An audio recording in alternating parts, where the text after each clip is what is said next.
up and ready to head out the door by 1. So you've got to be here from 8 practically till 1 o'clock.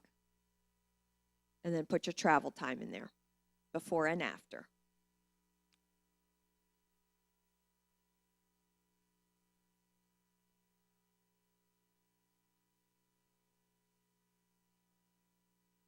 Your next one is your work schedule. So if you are working, put that in. Put your time frames in and how long it takes you to travel to and from.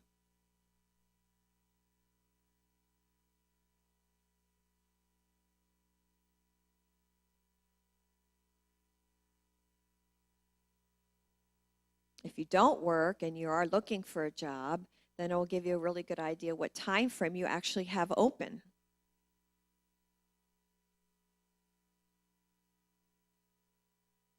What's that? Okay, but you can fill that in. Yeah, that's fine. And it may fluctuate, like every week you may have a different kind of a schedule. That's why you have that empty copy, so you can make copies. And like I said, every Sunday night, I sit down and I do my week. Now this calendar starts on Sunday, which is really the beginning of the week biblically. So you may want to do it then on Saturday night, or sometime on Saturday, work on your week for, that's coming up. So every week it could be different.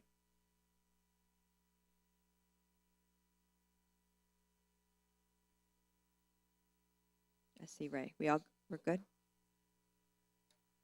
Oh, there you go. See that? Oh my gosh, I'm going to come slap you.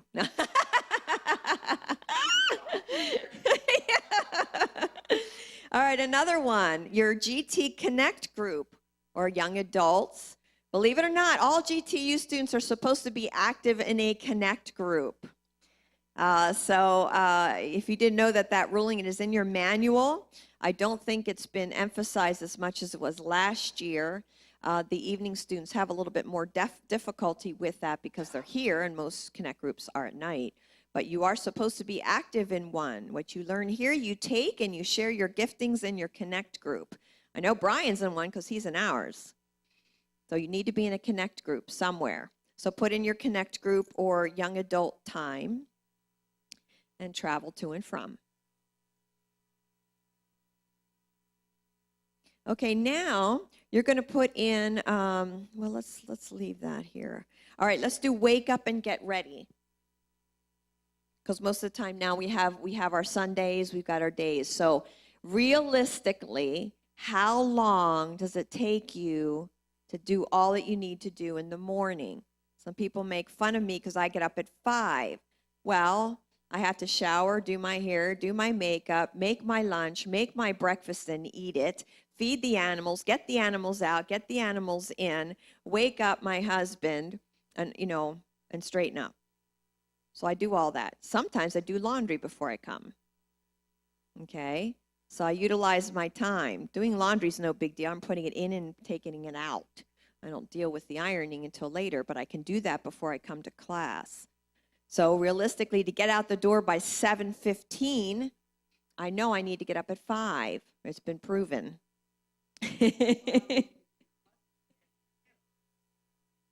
Well, I get up, mommy gets up, animals get up. It's funny how that works. Dog needs to go out because I'm up. So they don't want to wait. So you have that. How long does it take to get ready? Okay. If you're easily distracted in the morning or you want to do some chores in the morning, then you've got to allot that time.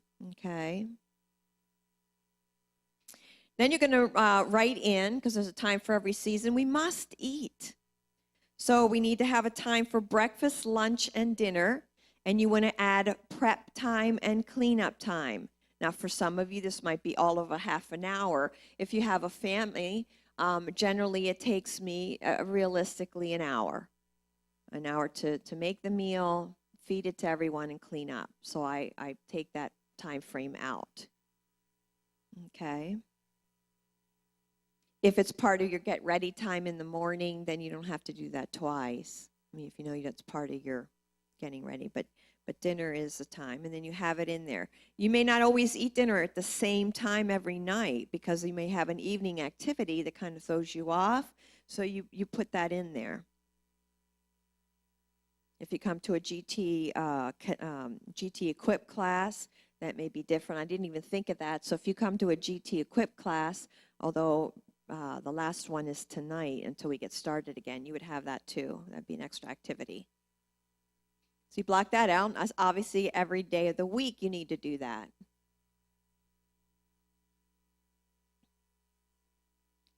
Okay, then we have realistic things like chores.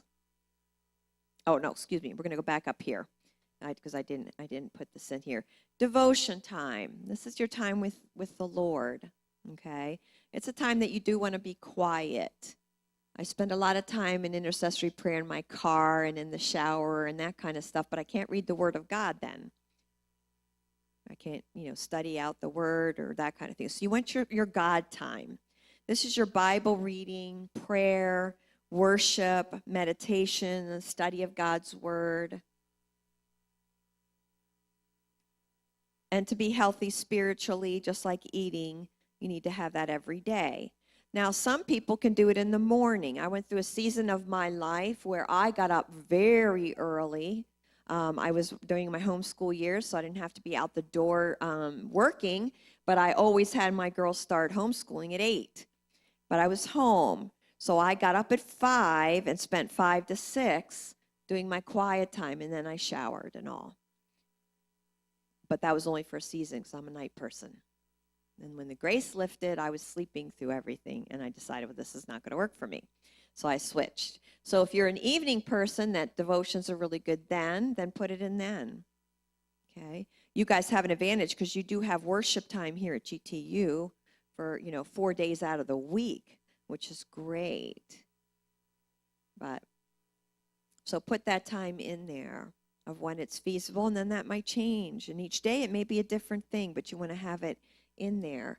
If you're working and you do have, well, you guys don't have a lunch hour, but if you work on Thursday, Friday, or Saturday, and you get a lunch hour, that's a really great time to just sit and read.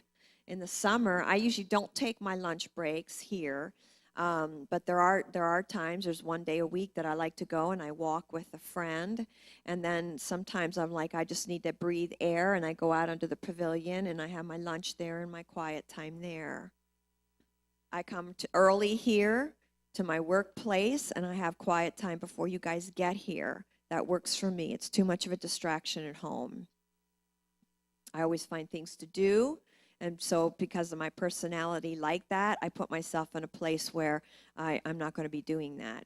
So I don't come here and I actually turn on my little lamp light, turn on the heat, close the door, don't even have the office light.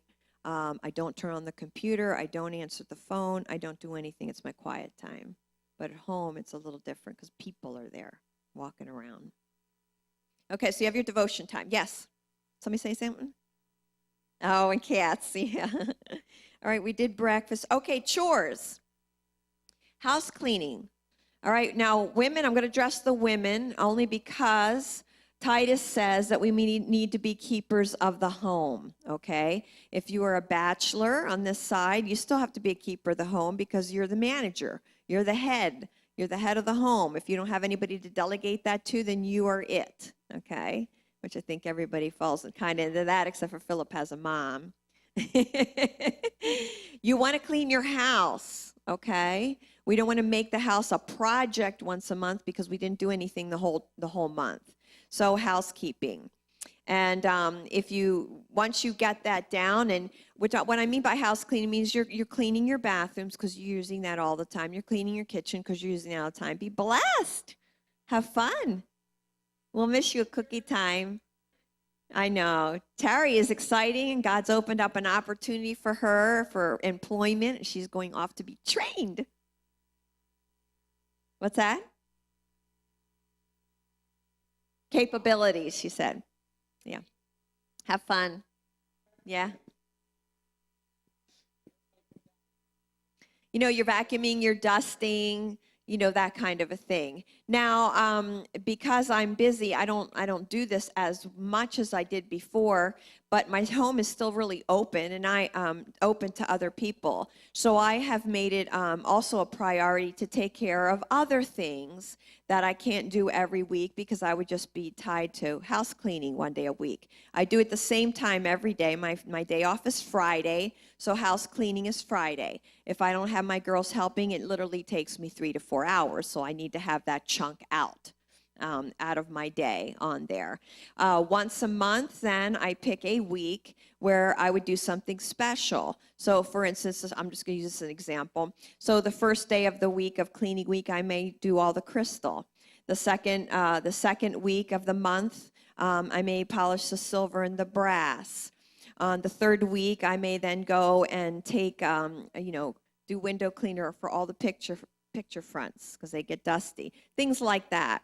Now, since I've been working and doing the ministry, if I get to that once a quarter, that's great. If we have a snow day, that's great. Then I'll do those things.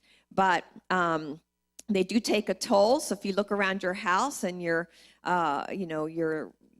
lamp sconces or whatever, or a pitcher, a vase, and you can't see through it, well, it's time to clean it.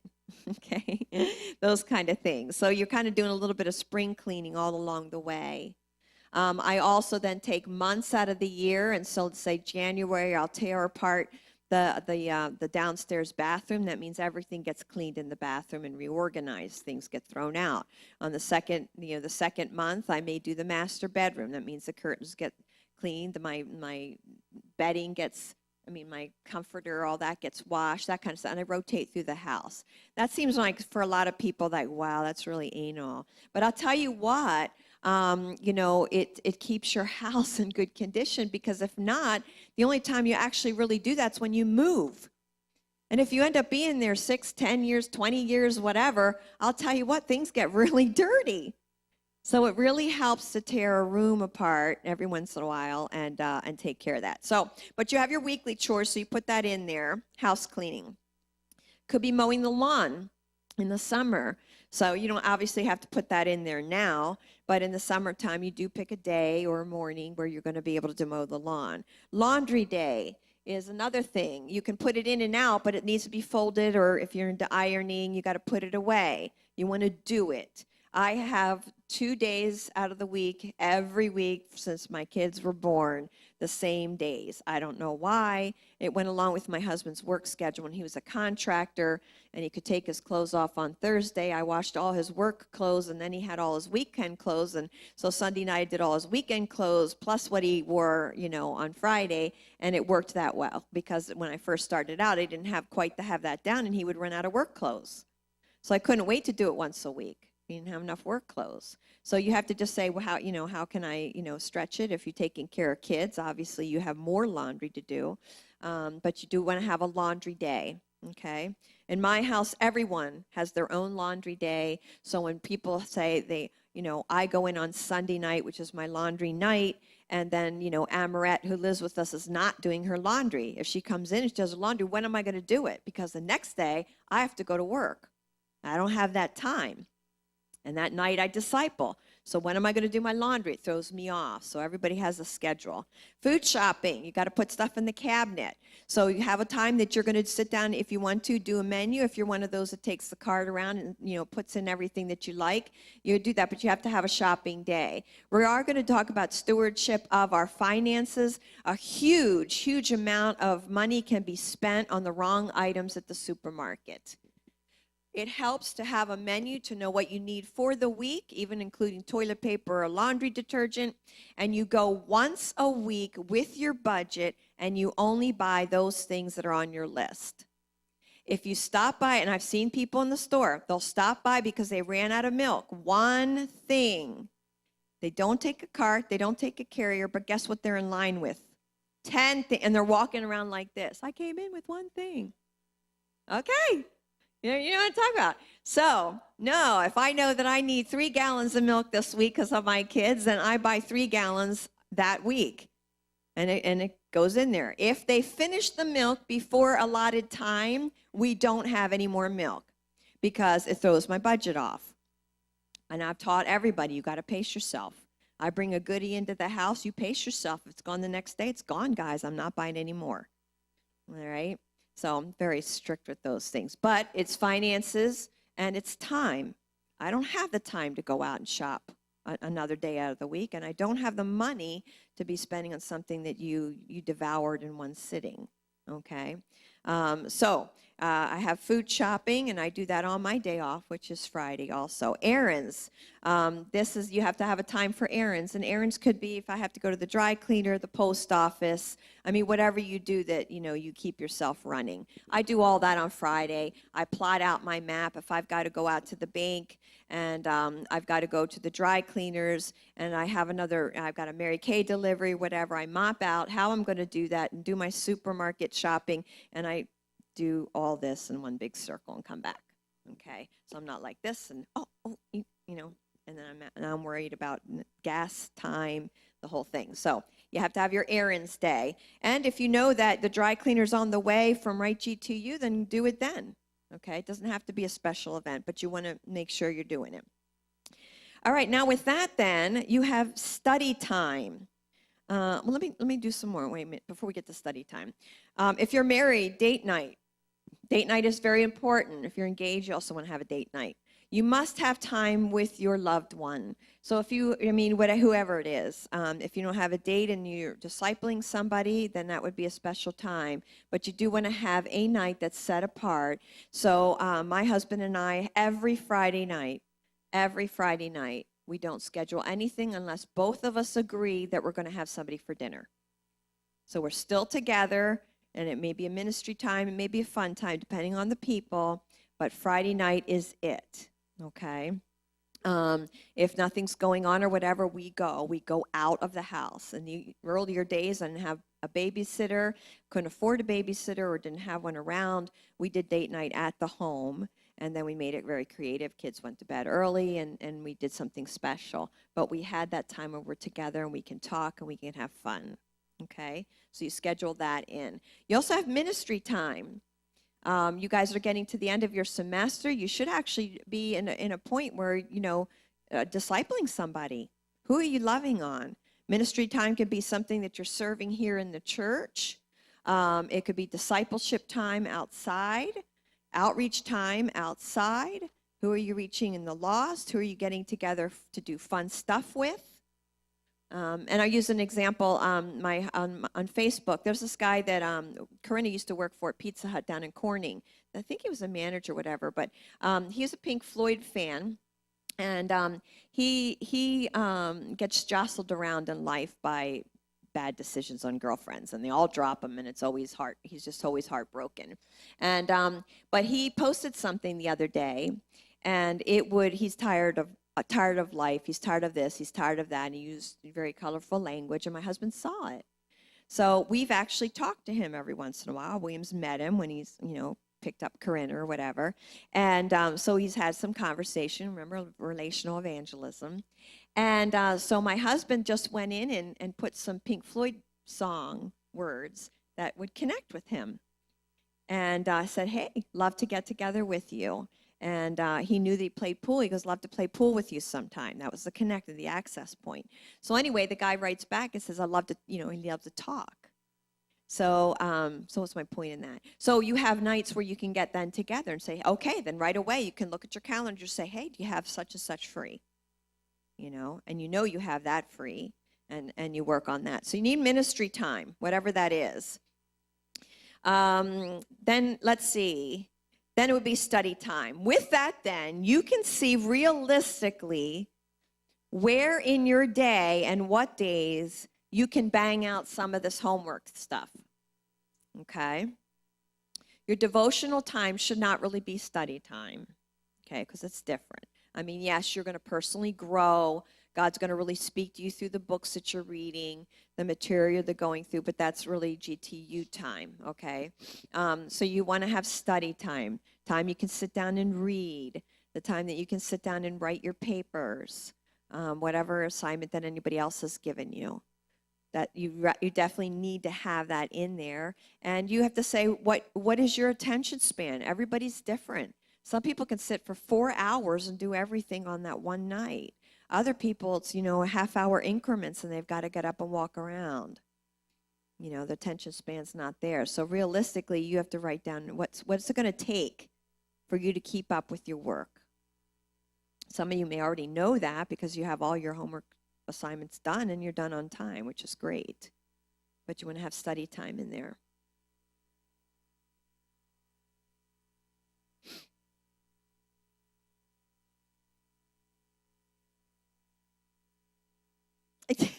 yeah. On your date night, yeah.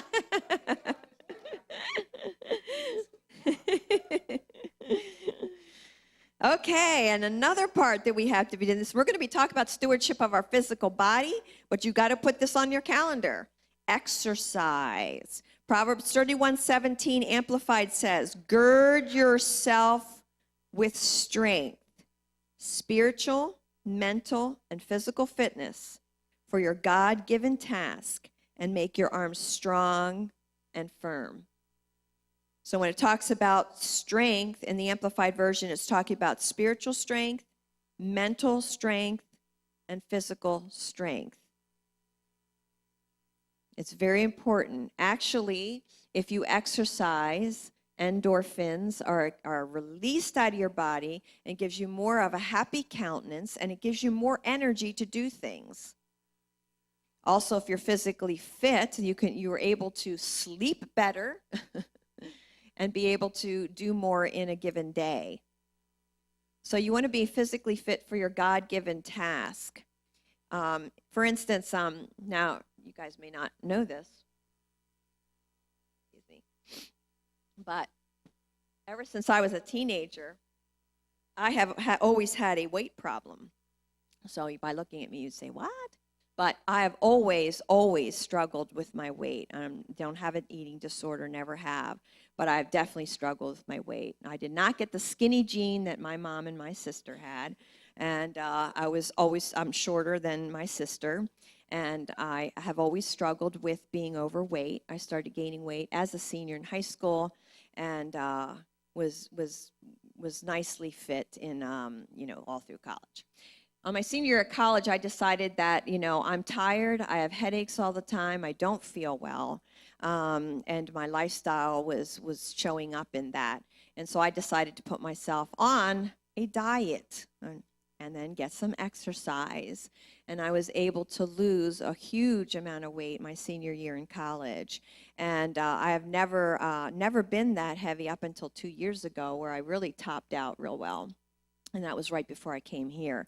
And I had decided that, no, I'm going to get an exercise program and watch what I eat. And by God's grace, I'm still doing that, other than going to Brazil and all that. But I'm in, a normal weight range. But my point is, if you cannot carry the weight that you have on and you're not healthily eating, it's gonna tell in everything that you do.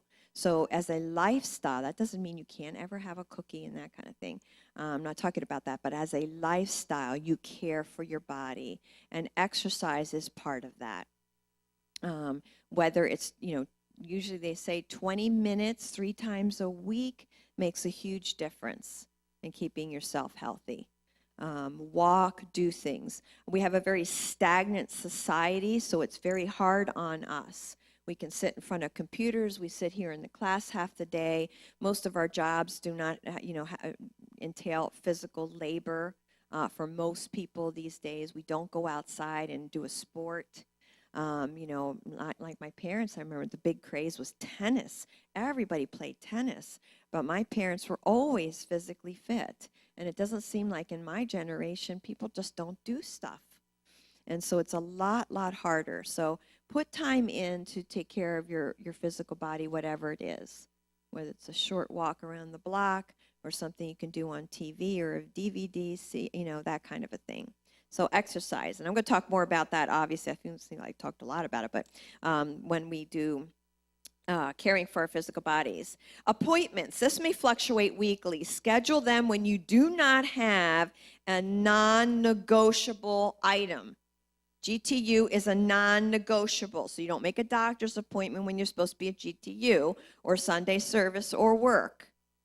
You have plenty of time. Look at your time and say, this is when I can do it. Whenever I make a doctor's appointment, I always say, what do you have open on the third Friday of June? I just made one. Well, he doesn't come in on Fridays.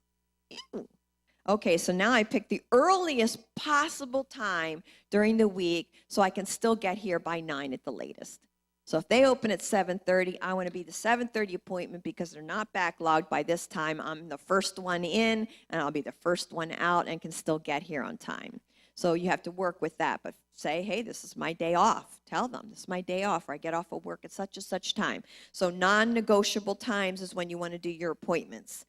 Punctuality. Out of consideration and honor of others' times and God's time, we need to be punctual. That's why we want you to have travel time. How long does it really take you to get ready? How can you get from point A to point B on time? Okay? You're getting out of here possibly 1:30 on Sunday. Well, don't tell somebody all the way across town that you're going to see them at 1, because now it's going to be detrimental. If you're in children's ministry, you can't just leave.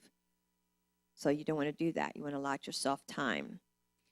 So punctuality. Also, when you read the Culture of Honor book, you want to honor other people's time. Okay? You're here at school on time because you're honoring somebody else's time. They're here and they're ready to teach. You don't want to be out, Timbuktu somewhere because somebody's ready here and they prepared. They took time to prepare. Then, free time.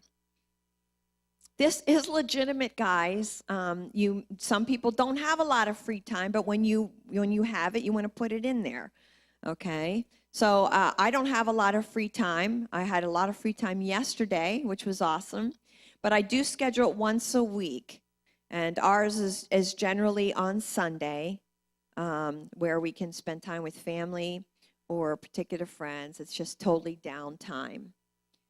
Just for you guys, so you know, Saturday night is my total veg out free time. I schedule it in there. I do that because I found that if I don't do it then, what I was doing is we had our date nights on Saturday night, or we had people over for dinner on Saturday night, something, you just let Saturday night go. And what ended up happening on that back row is I'm falling asleep on Sunday morning. And this was not working for me. And so I asked my husband, hey, can we not do anything on Saturday night? I need to be home. So on Saturday night, I turn on, I watch a movie, and I do my nails, and I can go to bed between 9 and 9:30, and I am totally fresh for Sunday. Because for most of us, Sunday's a very long day. So Saturday night is my stay home at night. We don't have people over. We don't do anything. Okay? That's really my official total free time. Then you have sleep.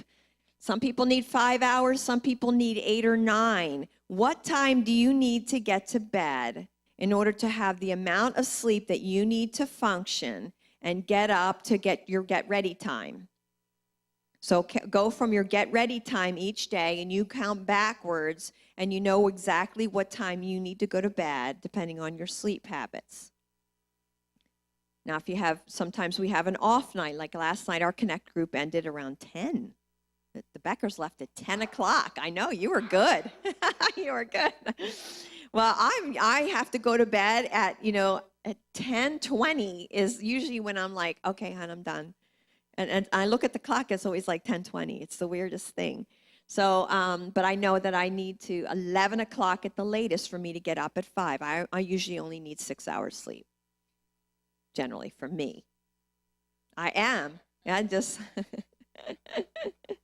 But you need to know these things. Once you know these things, you don't have a waste case day. Because if you don't get enough sleep, the sleep that your body needs, and you go 4 nights like that, you're going to have a mental breakdown or an emotional breakdown or something's going to break down. And that's how I am. If I go over the edge, I have like I call it my meltdown. And I'm crying. I can't function. Don't give me one more thing. And last month I had that. Was the last time I had that was the night of the GTU dinner and concert, the first one here. And Friday morning, I just woke up like that. I just was like, I couldn't function. I was so exhausted. And of course, we'd had a guest speaker. We had Jamie Galloway, so we were going every single night. I'm up early. And so Friday came, and Pastor says, I heard you're not coming to the GTU dinner. I want all staff there. And I was it. I just lost it. I just had a meltdown. That was it. It was the last straw. Now, the reason was I was just so tired. That was the real reason. I didn't have a bad attitude. It wasn't like I didn't want to be here. You know, I did want to be here, but it was like that was it. So I had allowed myself to go over the edge, and that's usually what happens. And then if you don't take care of your body too, your immune system breaks down, and then you get sick. So you want to definitely know how much your body needs and get that rest. I talked about this every Sunday or Saturday. We're doing really well. Any questions before I go down to vacation? Talk about vacation. Any questions whatsoever? Yes.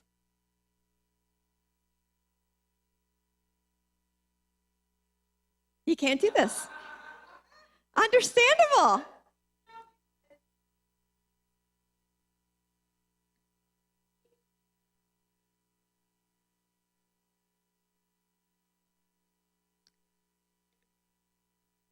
Mm-hmm.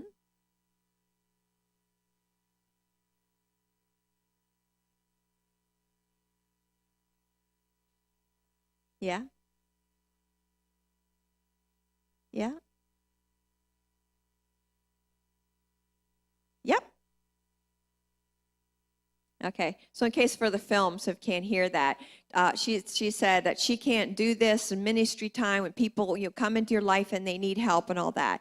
There is, I mean, this could look like you don't want to put in anything. Do not put yourself under the law.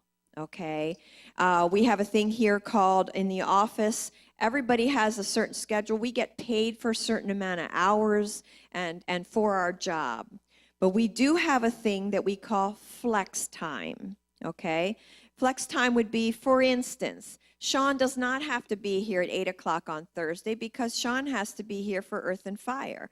So Sean's not going to be putting in 14 hours, although many of us do that when we have guest speakers and that kind of stuff. Today, I'm not leaving. I'm coming all the way through and teaching tonight GTU 2 classes. So I'm going to have a very long day. So we have things called flex time. Some people come in a little later and then, are you on? Oh, we have cookie time at 11:15. That's when I'm done. So I don't know.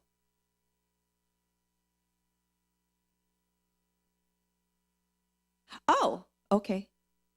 I don't know. Yeah. I'm here till 11:15 as far as I know. So, because I am almost done. I will be done at 11:15. After that, I don't know. So as I was saying, so flex time. So if you know, now obviously it's sometimes they're non-negotiable. You can't minister to some people if you're supposed to be at work or GTU or something like that. And so sometimes there's, like and you and I discussed that. Let's say somebody calls, okay, and you've got to be somewhere too, and in your testimony's on the line for that also. What I like to do with the person is hear a little bit about what's going on, enough to pray for them. I pray for them on the telephone, and then I ask, hey, I'm going to get out at 3 or whatever. Can I call you then? Or when are you free? We can get together or call, and then we go like that. In most cases, it's not life and death, unless it really is life and death, which I mean by suicide and that kind of thing. If the person's a Christian, I always want them to turn to God. Sometimes a lot of problems get solved in that time frame of my praying for them and the next time I speak to them, because they have a relationship with God. So there are times too we have people just drop over. We have an open door policy in our home, which means we do allow people to call at any time, day or night, or to stop by. And we do have that. And then you do stop, and sometimes if you're doing counseling for a couple, it might take a couple of hours. And that will eat into, if it's at night, usually our sleep time. Obviously, we can't do a Bible study on Thursday night and say we're not going to show up because we have this couple here. That's generally not the way it works. Most people know part of our schedule, but it will bounce into some other area where then you do flex time in something. Like Friday, I have to do flex time. So whatever I don't finish cleaning on Friday because we have an appointment, I now have to put in some time on Saturday to do my cleaning and my chores. So you do have, your life shouldn't be so regimented that you can't do anything. Or you have to say, okay, what needs to shift? Okay, my husband and I are constantly reevaluating our time. What needs to shift? Because we're either working all day, or we have ministry. We have ministry every single night but Friday. So so when I leave here, we're doing something every single night for that. Even GTU time, teaching GTU or doing something else. So it's interesting. So there's not a lot of time then to reach out to others or care for others. So there's sometimes in our season where we just, no, we're not going to do this, And I've had to say to Sean, no, I can't teach during that season. We need to regroup. We need to be meeting with some of the people that we've touched, that kind of thing. So, it's not regimented. Don't put yourself under the law, just like eating. Don't put yourself under the law in anything. But if you do need to regroup and say, my life is a mess and it's trashed as far as my time, then you need to start implementing some things. And maybe you can't do the whole schedule right away, but do step by step. Yeah. Because you'll find you're able to accomplish more. The busiest people accomplish more than the ones who aren't as busy. People are constantly saying, how do you get all that done? I had a girlfriend come over. She hadn't seen me in a while. She says, how is it that you always look great and your house looks great and you work all the time and do ministry? I'm like, I just put it in a schedule. That's all it is, And so, and sometimes you just have to do that. Any other questions? Yes. Mm-hmm.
Yeah.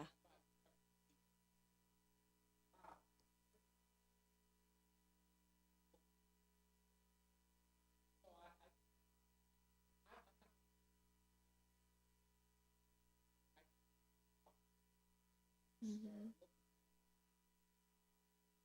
Yeah. Yeah, it's good. And in the class I took when I was in Bible school, this is actually some of the material that we used. And we had a whole sheet of other things that we wanted to accomplish that we never could. Like I have to put weeding in, but I hate weeding. So usually I put it in when I end up having a free time, and it's usually then like, oh my gosh, they're growing everywhere. But that would be something that I would do, or paint the kitchen. It's a project. So like yesterday, I had bought my apples in October and I still had not done my applesauce. Free day.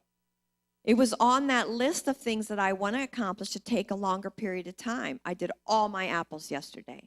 So when something comes up, then you're able to stick something in that's a project that you don't usually get done. And I have those kind of lists too. And I say, wow, this is a great time to do that. Yes.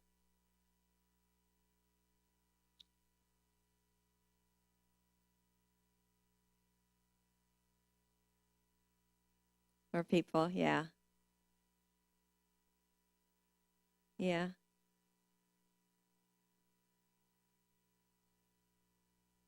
Yeah. Yeah. Yeah. Well, this is all, this what's nice about this, it's all very personal. But if you just need to change and be a good steward of time and you need to up it, this is just an avenue of doing that. I do want to spend some time, though, on vacations and that kind of thing. But I'm just going to read this because I don't have this memorized. In administering our stewardship responsibilities, it is sometimes easy as we go through different circumstances to get bogged down, to become stale, or to lose our vitality for life and service. This can happen in our job, in our family life, or in our human relationships at large. God understands our need for seasons of refreshing. He himself has had times of relaxation. In other words, in Exodus 31, 16 through 17, and you can just write these down because I won't be able to open up the Bible and go through these. Exodus 31, 16 and 17, and Genesis 2, 2 through 3. That's where God himself has times of relaxation. Nature itself has a season of productivity, followed by a resting. And we have our 4 seasons. Exodus 31, 16 and 17. We have spring, summer, and then to fall and winter. Okay? Everything. Nature itself has a time of rest.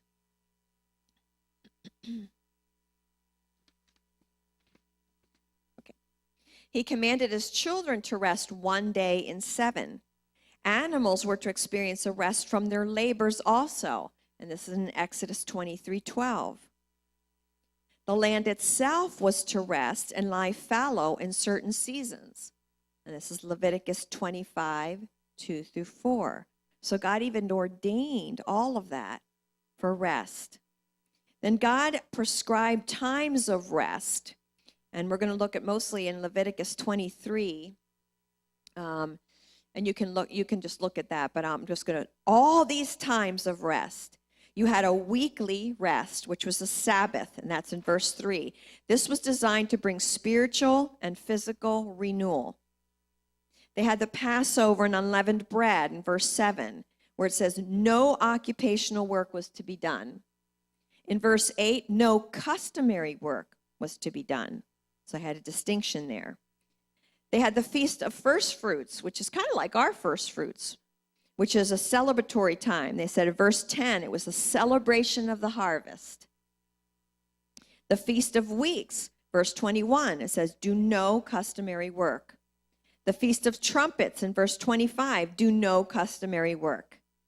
The Day of Atonement, verse 28, do no work. Verse 31, no manner of work. Verse 32, solemn rest.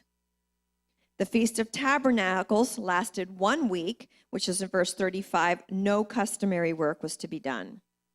The Sabbath of the 7th year, Leviticus 25, 4, solemn rest for the land every 7 years. No sowing, no pruning, or gathering was done during that time. So they had to plan for that one because they would need the year before or whatever to stock up on those items. They're to do nothing with the land. The year Jubilee, which we actually use in our own financial system, is every 7 years credit is restored.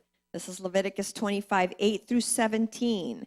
For instance, in our financial system, if you file bankruptcy, your credit can be restored after the 7th year.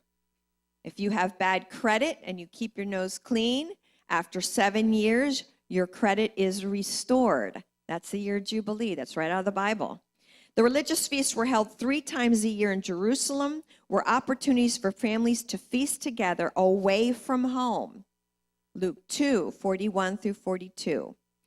Recreation means to create anew, to revive, to refresh after toil, to divert or to amuse. It is an answer to fatigue and exhaustion. It is a time God can breathe on us to renew our strength to press on. It is to be purposeful and planned. It's part of a balanced life. Everyone should take at least 1 week a year and have that as vacation and go away. A lot of Americans now have staycations. You're not having a vacation. You're painting your house. You're doing all kinds of stuff. You're working. When you go for a time of renewal and refreshing, amusement, and even the Bible, and I couldn't find the Bible, but I know it's in there. I just couldn't find it in the last minute. It talks about even spending money frivolously, which is what we do on vacation. We buy stupid stuff. We're at the shores, we buy stupid shell jewelry that we never wear the rest of the year, you know? We go on a whale watch. We do, I'll just use that example because I've thought about that, like, why did I buy this? I live in the tundra. So, you need to go away. When I go away from here, my phone goes off. So nobody can reach me. Maybe once a day I'll check it, because they will survive. My work will survive. The thing won't fall apart. But you want to get away and just totally be refreshed. So you don't have to be anywhere at any particular time. You don't have your meals set to do anything. If you don't want to take a shower, you don't take one. You can have a, quiet time for 8 hours or 1 hour. It doesn't matter. You can sleep in the sun, whatever your thing is.